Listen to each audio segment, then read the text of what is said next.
আলোচিত content creator Ashraful Hossain Alam ওরফে hero আলমের পালক বাবা আব্দুর রাজ্জাক মারা গেছেন। ইন্না ইলাহে ও ইন্না ইলাহে রাজিউন। মঙ্গলবার 15 এপ্রিল ঢাকার একটি সরকারি হাসপাতালে রাত 9টার দিকে শেষ নিঃশ্বাস ত্যাগ করেন তিনি।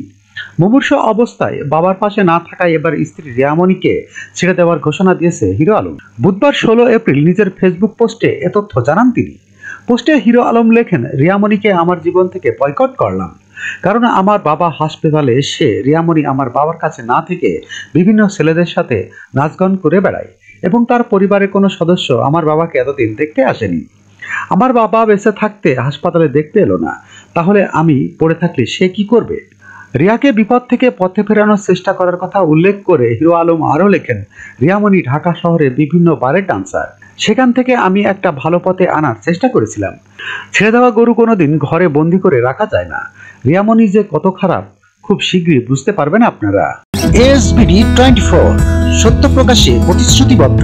চ্যানেলটি সাবস্ক্রাইব করুন।